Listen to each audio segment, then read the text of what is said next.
everybody. Mark Levin here. Our number, 877-381-3811, 877-381-3811. I think this is an important discussion, as frustrating as it can be. As you can tell, I've been taking callers who disagree with me. And I'm just starting to wonder if there's enough of us who really believe in liberty and individualism and free will and capitalism. I think there's a lot of forces arrayed against us. We now have so many people who are subsidized by the federal government. We have so many people who want to be subsidized by the federal government. And that's what tariffs are, by the way. We have indoctrination that's taking place in our universities and colleges away from liberty and capitalism toward the opposite. And there's a general lack of knowledge and education about our principles.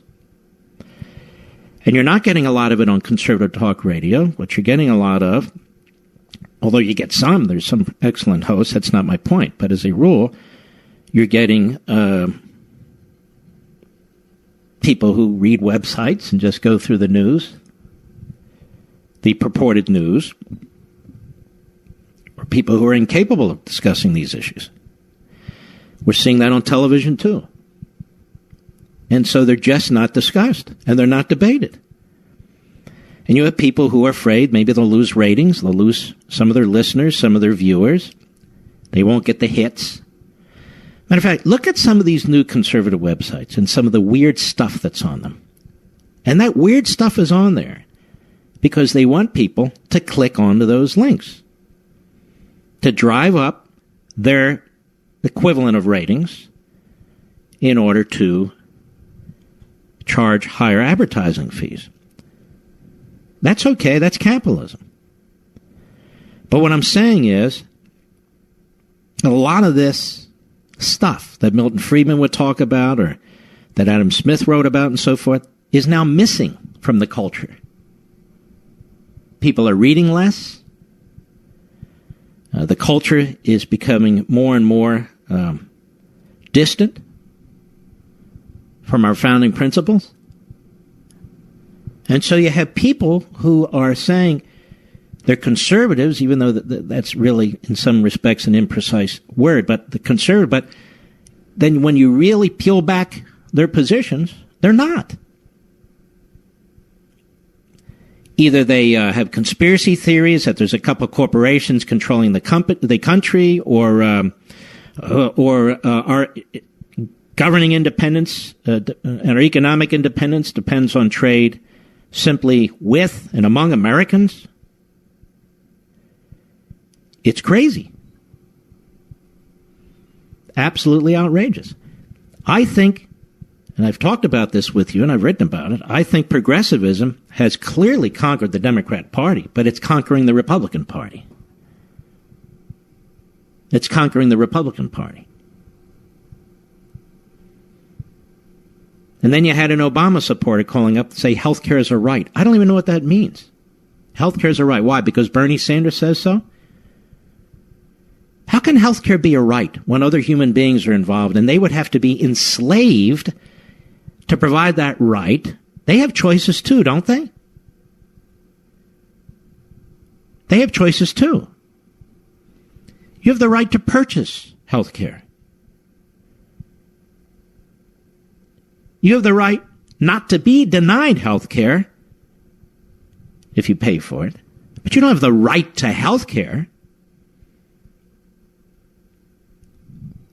And yet that phrase is extremely appealing to most Americans. Wage disparities. Well, of course there's wage disparities. You're free. It's called capitalism. Of course there's wage disparity. Well, the gap's getting bigger and bigger and bigger. Among whom? The more illegal immigrants and even legal immigrants you let into the country, the poorer they are, so you get a bigger and bigger wage gap. But what does that have to do with anything? It doesn't affect my life or your life.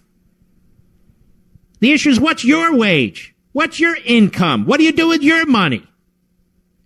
Not the guy next door. That's his problem. That's his private right. So now we talk like Marxists.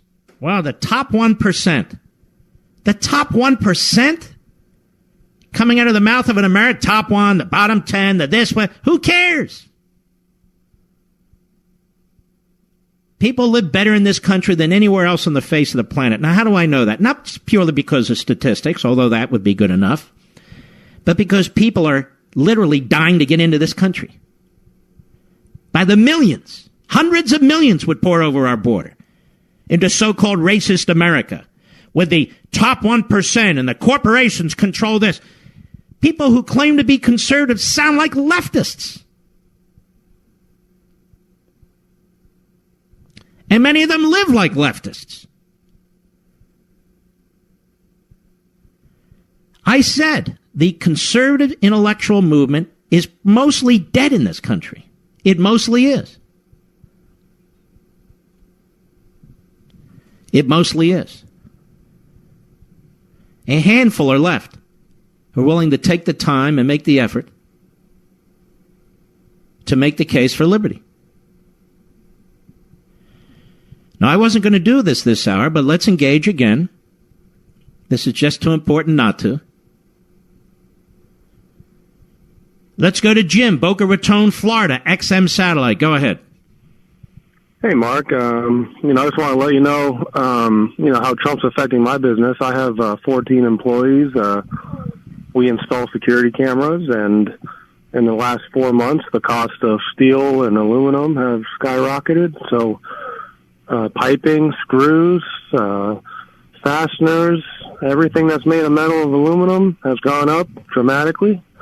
For the first time in 8 years, I'm having to put 20-day limits on proposals to customers because I don't know what's coming. We use a lot of products from China. In the next month, we may have a 10% across the board tariff. I don't see how this helps. I have 14 employees that are Americans that love the country, and we're getting punished. Customers are going to have to pay more for systems, and ultimately... I'll tell you why, and I'll tell you bluntly. Because you're not a big union, you're not a big company, and you're not, at least a small company like yours, considered much of a political factor. And yet, this is exactly what I've talked about over the years and what others have talked about. When you take guys like you and businesses like yours and multiply them by 1,000, 5,000, 10,000, that's what's going on in this country. But you don't have a single voice. You don't have some guy, a representative, who can go to the White House like the others do. They do. You don't, because you're a small businessman. And the consequences of protectionism, of this sort anyway, are very, very destructive to the nation as a whole and very destructive to specific businesses. Those that are not protected pay a price. And one day it may affect the auto industry, and then you will see an uproar. You will see an uproar. I think you're talking about this populism and nationalism affecting the Republican Party. I came to that conclusion in the primary when Republicans voted for Donald Trump over Ted Cruz, and I haven't changed my mind since. I've seen the party not conservative anymore. Well, now, I won't go with you all the way there. I would say that there's a lot of things Trump is doing that is quite conservative, with judges and regulations and tax. Out of control. Well, I agree. Listen, there's very few hosts that get on behind the microphone here and say the things that I say.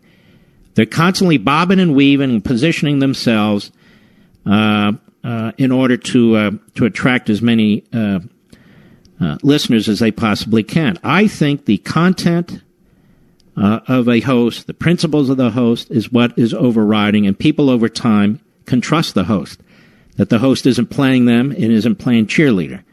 I want the president to succeed. There are people trying to sabotage him, people trying to destroy him, and on many fronts, he has been absolutely fabulous. He really has. On the courts, on regulations, the tax cuts on the corporate side were important and significant. He's trying to secure the border. Spending is out of control, and this protectionism is out of control. All right, my friend, I appreciate it. But if we had Hillary Clinton, it would all be out of control. And that, of course, is the point, isn't it? But let's keep going. I'm not really talking about Trump or any named politician per se. I'm talking about ideas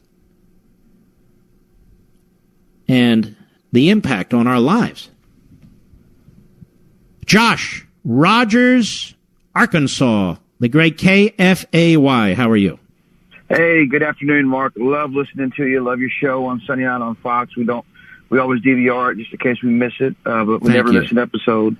I did want to speak on the democratic socialism affecting both parties, but I first wanted to address Carlos a few callers back. It frustrates me when I hear people just regurgitating the Democratic talking points about the top 1% and healthcare is just a right. I mean, that is the victim mentality that they have bought, and they have continued to be enslaved by that victim mentality. No, exactly, and it is a part of human nature that Marx was able to tap into, and others, the propagandists and the demagogues, which is jealousy and free stuff. That you have a right to free stuff. When you say you have a right to free stuff, that means somebody else is forced to provide it, forced to make it, forced to sell it, forced to accommodate you. And so that's why I said, what do you mean you have a right to free health care? You have a right to a free doctor? Well, what about the doctor?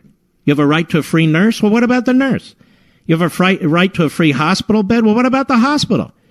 This stuff, what you're going to get is Venezuela, no toilet paper, no medicine, no food, no nothing. Anyway, go ahead.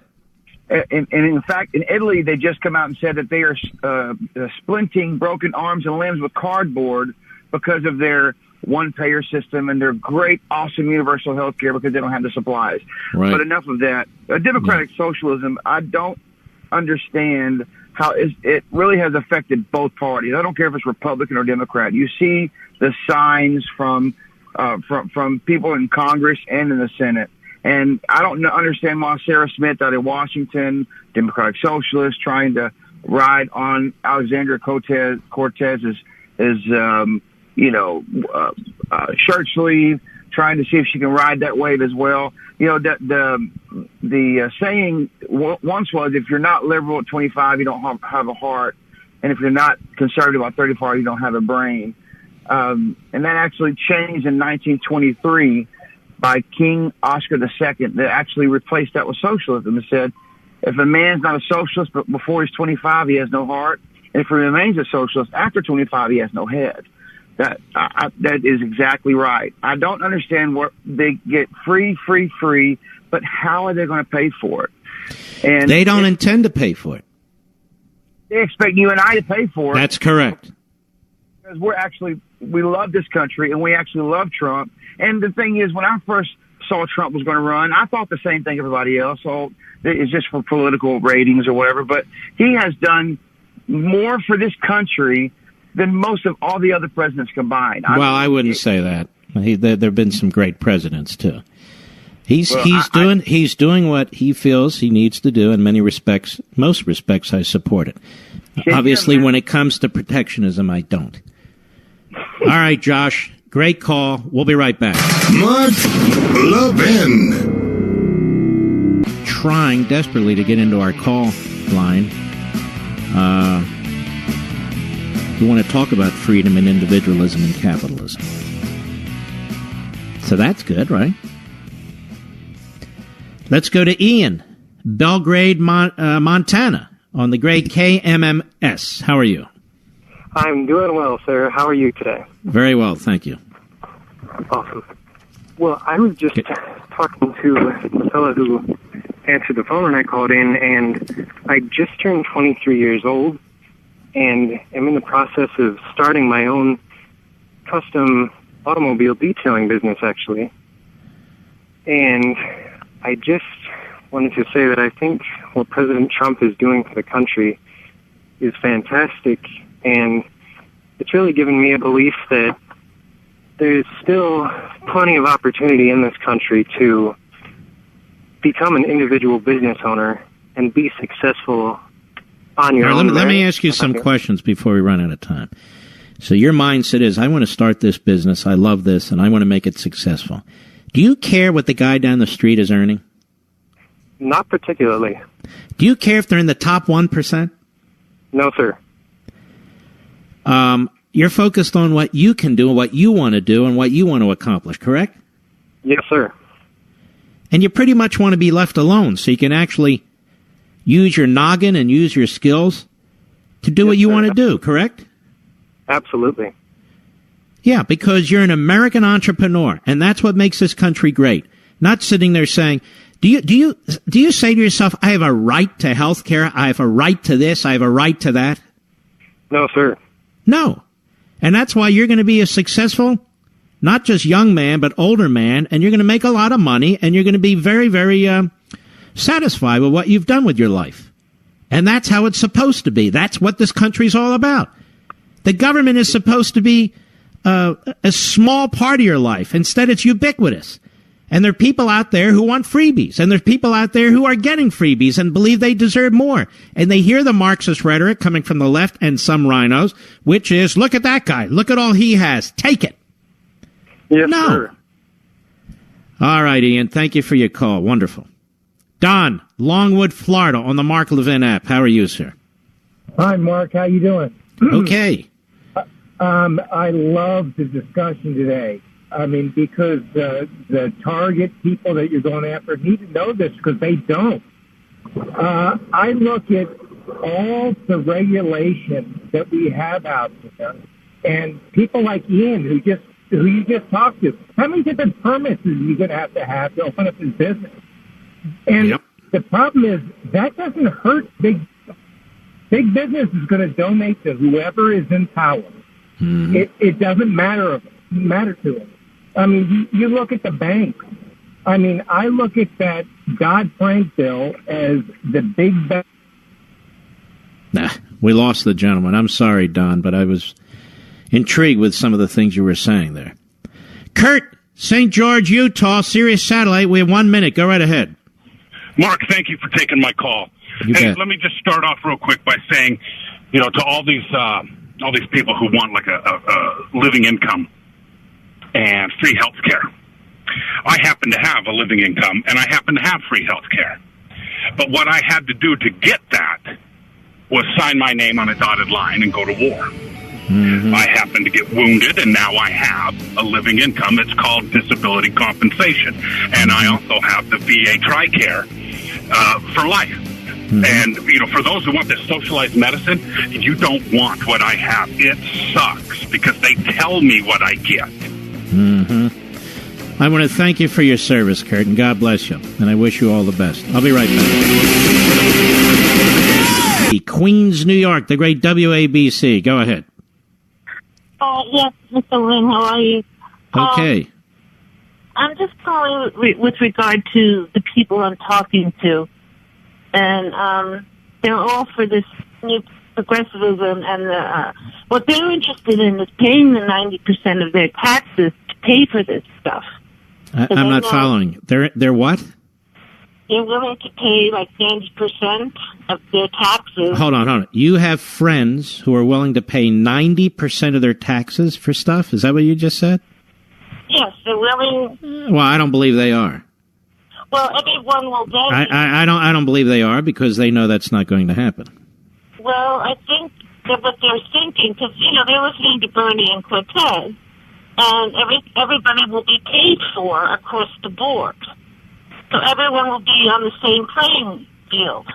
No, everybody won't be on the same playing field. There is not a communist or so-called socialist government on the face of the earth where everybody's on the same playing field. Unless, of course, they're all starving to death and the top generals and politicians and all are using the military to protect themselves against the people. But I know of no such society. None. Well, this is what they're saying. They'll pay for it. Okay, then why are they so stupid when they can look around the world and see that that's an impossibility? Right. Well, my thoughts to them are, who's going to run this 90% money of yours? It's going to end up being in corrupt hands. I mean, look at Bernie. My personal advice is to get some smarter friends. Seriously. First of all, they're not going to pay 90%. they would never agree to pay 90%. They'd have nothing left. You're paying 90% in federal taxes, and what are you going to do? And you're in New York, you're going to pay the rest to the state? If you live in New York City, you pay whatever's left over from that to the city, that means you have nothing. And if they want to live in such a society, the world is speckled with them. They should go to those societies and live there, rather than destroy this one. This is what frustrates me to no end. We live in a country because we were born here. We are blessed to be here. Other people have come here. They are blessed to be here. This is a society like the world has never seen before. Mankind has never established anything like it. And yet, tyranny, whatever you want to call it, communism, fascism, feudalism, it doesn't matter. These tyrannies have been the rule throughout human history. What we have is an enormous exception here. And I'm really sick and tired of people abusing our constitutional system, abusing our electoral system, abusing our court system in order to advance another form of tyranny, to throw away what we're so blessed to have in this country. Thank you for your call. Let's continue. Kevin, Valdosta, Georgia, Sirius Satellite. How are you? Oh, I made it to the F. Lee Levin show. Wow, you're a long time listening. How are you? Oh, I heard you first on Rush. I'm doing fine, Mark. How are you doing today? Very well, thank you. My first time getting through. I'm like, you're going to pass out or something. But, you were talking about how we have people who aren't comfortable with liberty, who are scared of liberty, they keep saying they're about liberty, but, they get kind of queasy about it when they're pushed to it. It's the Constitution, right, Mark? You are so educational. I love you to death.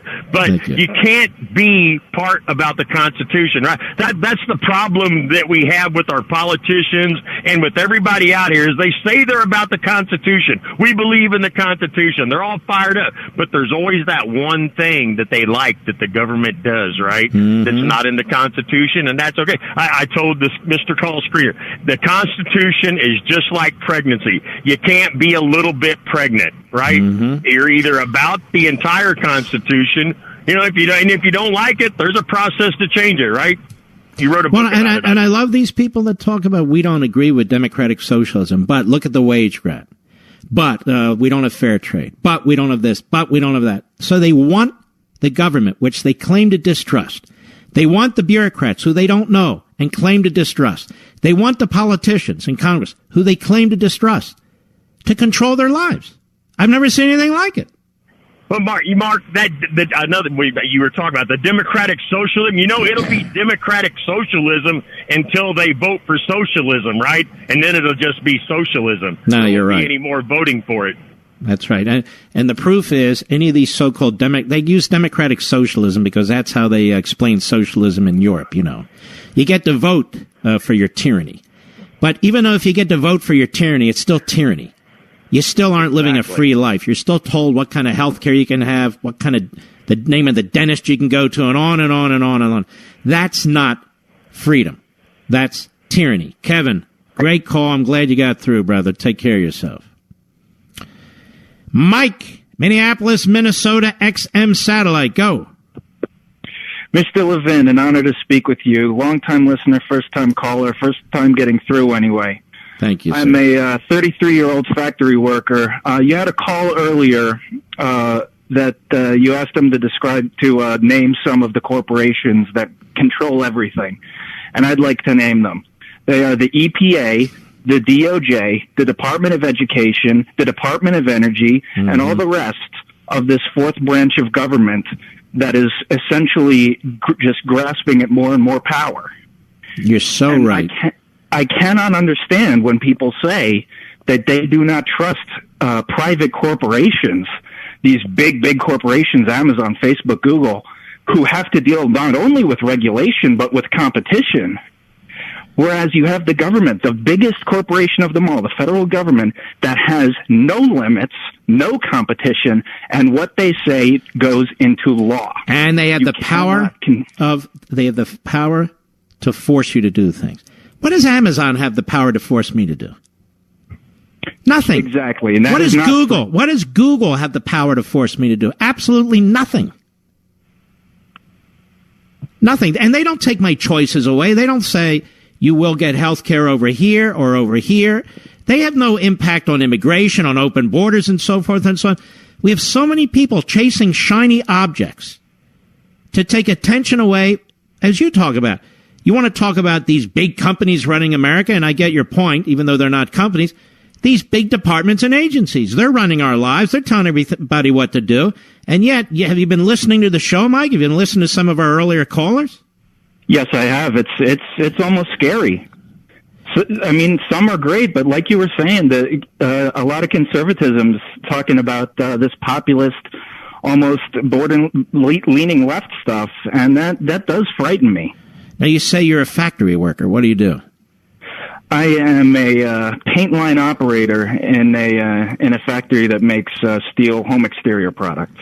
Wonderful, wonderful. Well, you're going to have some tough times if we don't get these steel tariffs removed at some point, I'll tell you that. All our steel and aluminum is actually from the U.S., and we've already seen drastic price hikes recently, which I told all my coworkers. They're like, oh, don't worry about it. We get all our stuff from the U.S. I said, just wait.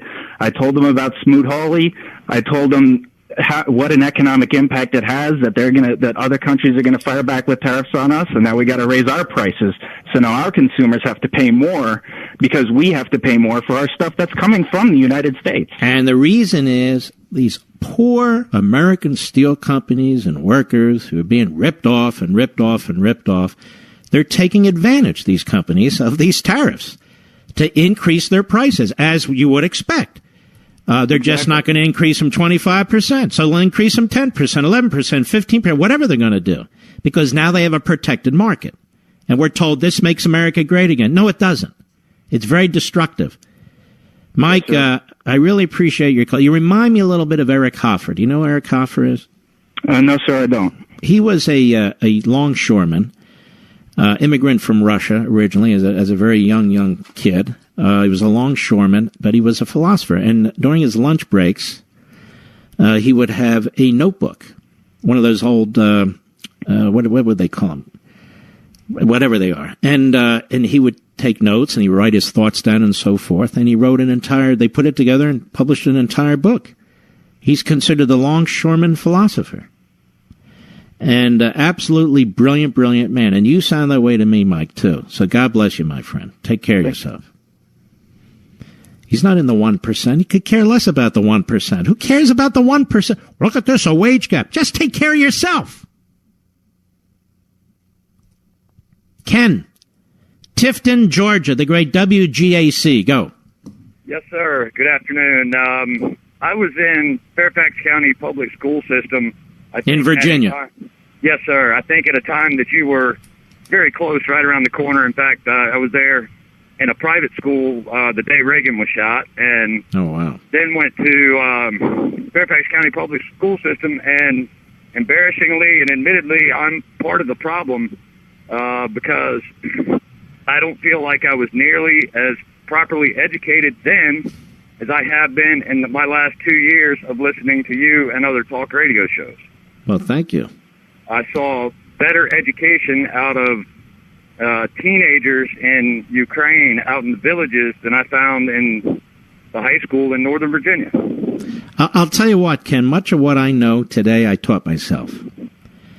I just read. A lot of reading, but reading skills. We have to teach kids to pick up books. Yep. No, you're quite right. Read every day and hopefully get some better direction from our education system. I'd love it to hear that Hillsdale had, a high school program somewhere. Well, Hillsdale can only do so much as a private college, but they do. It's called Imprimis. If you can get Imprimis and get it once a month and share it with your kids, that's a big deal. Or you can go online. They have all kinds of courses there for people. Levin, what the hell is it? Levin at Hillsdale.com. So you can check that out. I mean, it's all there, free for anybody who wants to use it. Thank you, Ken. I appreciate it. We'll be right back. Mark Levin.